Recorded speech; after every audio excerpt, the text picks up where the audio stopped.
అందరికీ నమస్కారం. మనం అధ్యాయం 28 ఒక యోగి ఆత్మకథ యొక్క చాప్టర్ 28లో ఉన్నాము. ప్రీవియస్ చాప్టర్లో మనం రాంచీలో విద్యాలయం గురించి మనం మాట్లాడుకున్నాము. అక్కడ కొన్ని విశేషాలు కూడా మనం తెలుసుకున్నాము.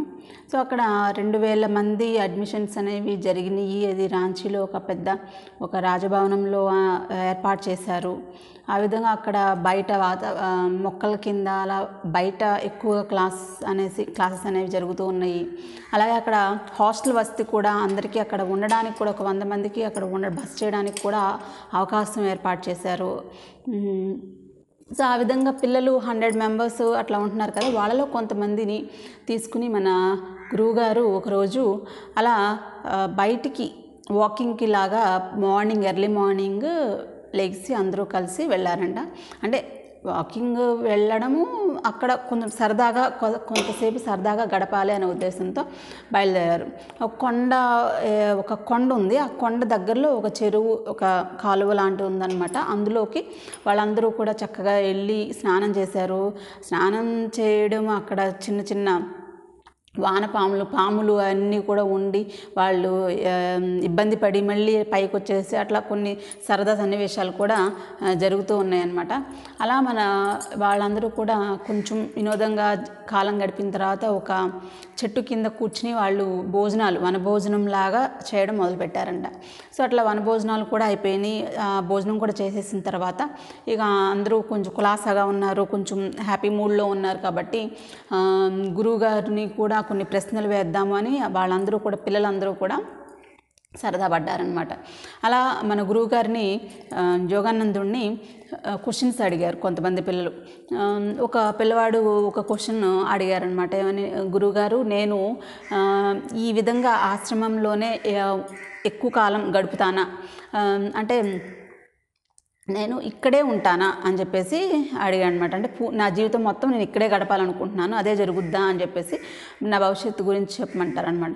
అంటే అప్పుడు ముకుందుడు అంటాడు, లేదు, నువ్వు ఇంటికి వెళ్ళిపోతావు, మీ పేరెంట్స్ వచ్చి తీసుకెళ్ళిపోతారు నిన్ను, నీ కోసం ఒక చక్కటి అమ్మాయి కూడా ఎదురు చూస్తూ ఉంటుంది, నువ్వు పెళ్ళి కూడా చేసుకుంటావు అని అంటారు. అంటే లేదు మీరు చెప్పేది అది నిజం అవ్వదు, నేను నా ఆశ్రమంలోనే ఒక సన్యాసం తీసుకోవాలనుకుంటున్నాను, అది జరగకూడదు అని చెప్పేసి ఆ పిల్లోడు చెప్తాను అనమాట. తర్వాత ఇంకొక పిల్లవాడు కాశీ, ఆ పిల్లోడికి 12 ఇయర్స్ ఉంటాయి అన్నమాట. సో 12 ఇయర్స్ ఉన్నటువంటి ఆ పిల్లవాడు అంటే అతను ఏంటంటే చాలా మంచి పిల్లాడు అనమాట, చాలా మంచి అబ్బాయి, అందరు మనలు పొందుతూ ఉంటాడు. ఈవెన్ గురువుగారికి ముకుందుడికి కూడా కాశీ అంటే చాలా ఇష్టం.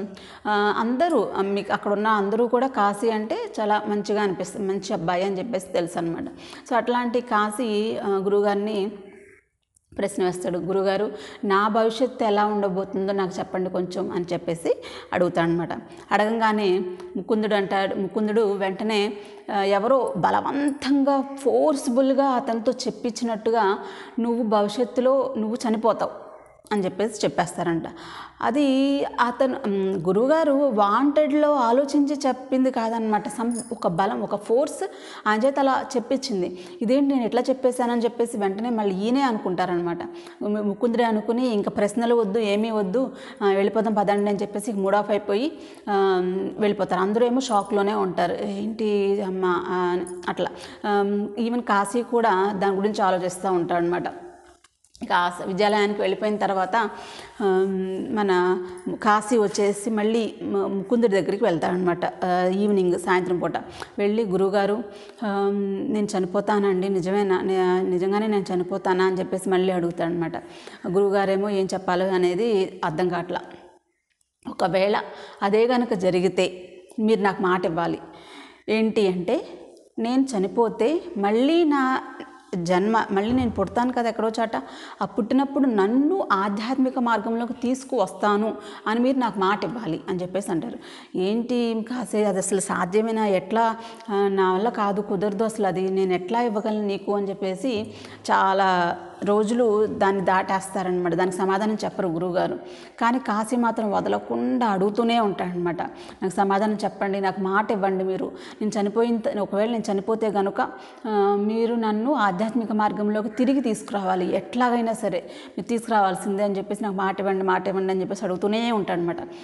ఇక చేసేదేం లేక సరే భగవంతుడి యొక్క ఆశీస్సులు గనక ఉంటే గనక అది జరిగి తీరుద్ది, నేను నీకు మాట ఇస్తున్నాను, నేను నా ప్రయత్నం నేను చేస్తానని చెప్పేసి గురువుగారు మాట ఇస్తారనమాట.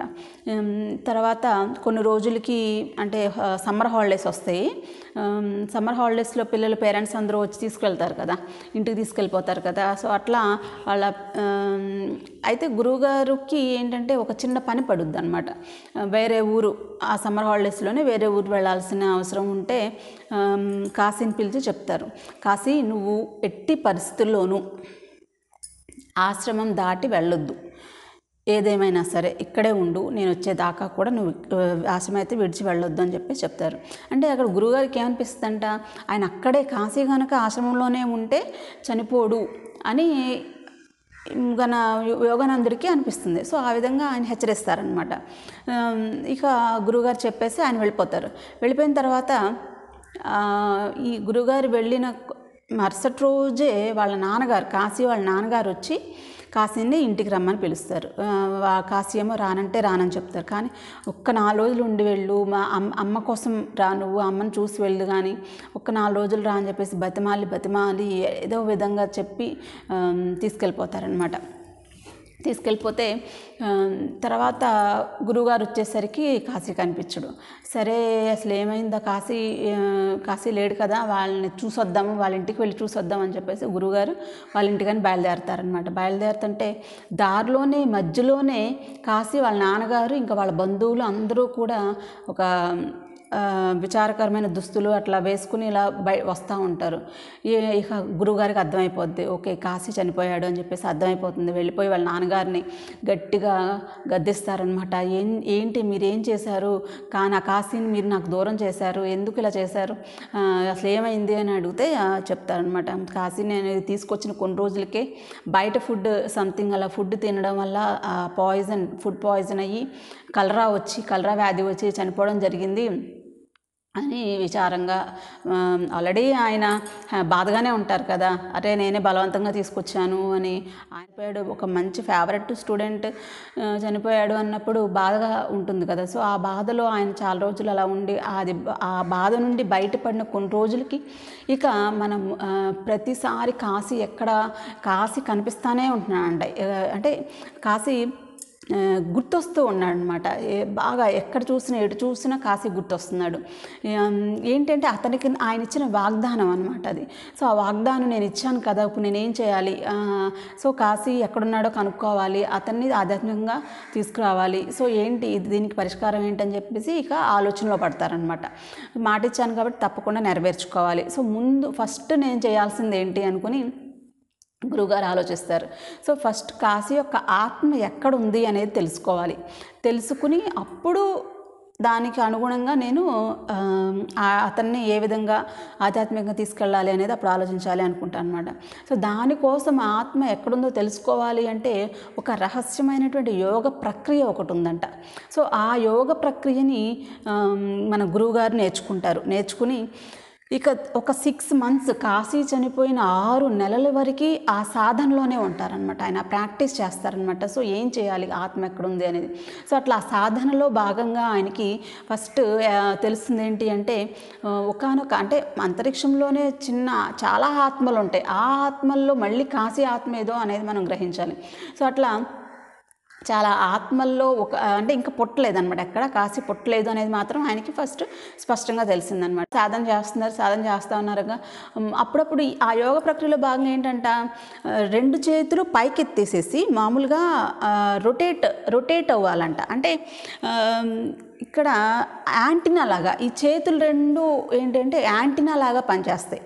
సో ఆ యాంటీనాస్ ద్వారా కొన్ని విద్యుత్ తరంగాలు అంటే ప్రేమ తరంగాలు కానీ ఆ కాశీ ఆత్మ నుండి మన యోగానంద గారి యొక్క ఆత్మకి అవన్నీ విద్యుత్ తరంగ రూపంలో కొన్ని యాంటీనా స్ట్రైక్ అయినట్టు. ఇప్పుడు ఎట్లా అయితే ఇప్పుడు ఇక్కడ ఒక టవర్ ఉంటుంది, ఇక్కడ ఒక టవర్ ఉంటుంది, ఇక్కడ సిగ్నల్స్ ఈ టవర్ గుండా వెళ్ళినప్పుడు ఇలా ఇలా పాస్ అయ్యి ఇంకో టవర్కి టచ్ అవుతున్నప్పుడు అది రిసీవ్ చేసుకుంటుంది. అట్లా ఇక్కడ రిసీవర్స్ అనమాట. ఈ చేతులు అనేవి రిసీవర్స్గా పనిచేస్తున్నాయి అనమాట. సో అట్లా ఈ సూక్ష్మ శరీరం, ఆ కాశీ యొక్క సూక్ష్మ శరీరం అనేది సూక్ష్మ శరీరం నుంచి ఈయనకి మనకి సిగ్నల్స్ అనేవి రావడానికి ఈయన ప్రయత్నం చేస్తూనే ఉన్నారనమాట. ఎటు నుంచి సిగ్నల్స్ వస్తాయి అనేది గుర్తొచ్చినప్పుడల్లా ఆయన ఒక యాంటీనా లాగా రొటేట్ అవుతూ ఉన్నారనమాట. చేతులు పైకెత్తేసి గిరగిరా రౌండ్లు తిరుగుతున్నారంట.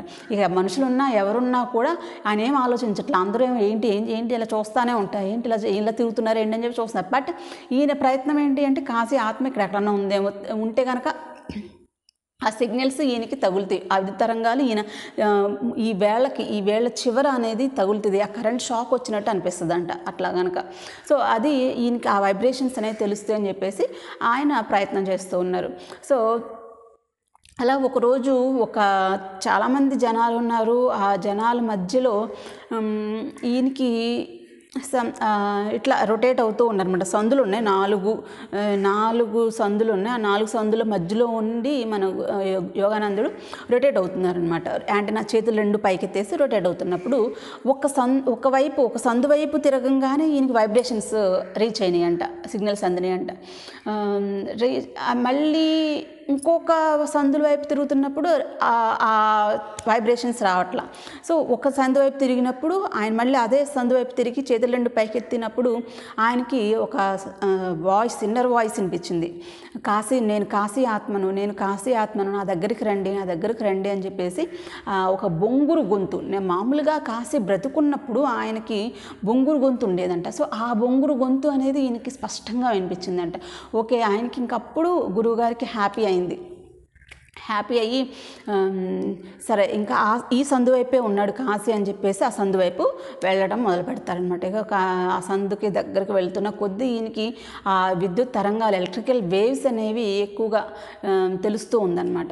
సో ఎట్లా అయితే అంటే అక్కడ ఒక మైక్రోఫోన్ రేడియోకి ఏ విధంగా సిగ్నల్స్ టచ్ అయ్యి ఆ ఫ్రీక్వెన్సీ మ్యాచ్ అయినప్పుడు మనకి సౌండ్స్ వస్తాయో, సో ఆ విధంగా అనమాట ఆ ఎలక్ట్రోమాగ్నెటిక్ వేవ్స్ అనేవి ఈయనకి కాశీ యొక్క ఆత్మ నుండి ఈయన ఆత్మకు ఆ వైబ్రేషన్స్, ఆ వేవ్స్ అనేవి రీచ్ అయ్యి ఆ విధంగా ఆయనకి అటువైపు ఆ సందు వైపు వెళ్ళడం జరిగిందనమాట. సో ఆ సందు దగ్గరికి వెళ్ళిన తర్వాత ఒక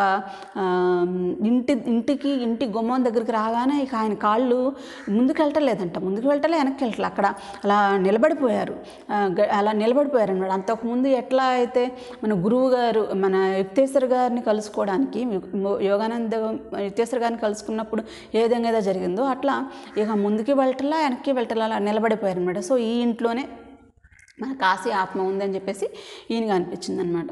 సో ఇక డోర్ కొట్టడానికి ముందు లోపలికి వెళ్ళి నేను ఏం మాట్లాడాలి వాళ్ళతో అని కొంచెం సంశయించారు. సో అదే సంశయంతోనే ధైర్యంగా డోర్ కొట్టేసరికి వాళ్ళ పని మనిషి వచ్చి తలుపు తీస్తుందంట.